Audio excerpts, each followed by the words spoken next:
ఒక మాట సారు మీరు కూడా అప్పుడు ఎలక్షన్ల ముందర అన్నారట ఆ పెద్ద మనిషికి సెంచరీ కూడా జైల్లో డబల్ బెడ్రూమ్ కట్టిస్తామని ఎలక్షన్ ముందు అన్నాడు. ఇంతవరకు అది లేదు ఇది లేదు ఆ ఫార్మ్ ఆజ్ఞాపనేది కాళేశ్వరం కేసు ఆజ్ఞాపనేది ఆజ్ఞాపైంది జనాలు అనుకుంటున్నా ముచ్చట ఇది. మరి ఆ డబల్ బెడ్రూమ్ అట కట్టిపోయారు. పోయే కాలం వచ్చినప్పుడు ఆ దేవుడు కూడా ఆపలేడు. అన్ని ఒకటి ఎంక్వైరీ లడ్డానప్పుడు అనుకుంటే మనం పోలీసు వాళ్ళు చెప్పి పోలీసు వాళ్ళు జైలు లేరు.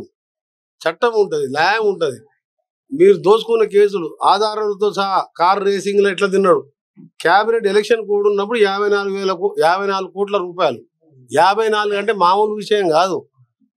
లండన్ కు పోయింది అది ఎట్లా ట్రాన్స్ఫర్ చేసిండ్రు. ఫారిన్ ఎక్స్చేంజ్ పర్మిషన్ ఉండాలి. దాని మీద గవర్నర్ గారికి పంపినాం. పార్లమెంట్ లో అసెంబ్లీలో క్యాబినెట్ లో అన్ని మాట్లాడుతాం. అసెంబ్లీలో కాళేశ్వరం మీద మొత్తం కమిటీ చేసి వాళ్ళు ఎవరోని జైలు వేయాలి ఎవరోడు తప్పు చేసిందని రిపోర్ట్ ఇస్తే అది గవర్నర్ దగ్గర ఇస్తే అది పెండింగ్ పెట్టిండు.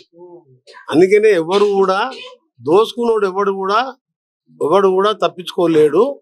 కానీ మేము అందరిలాగా తొందరపడి రాజకీయ కక్షలకు పోదలుచుకోలేదు.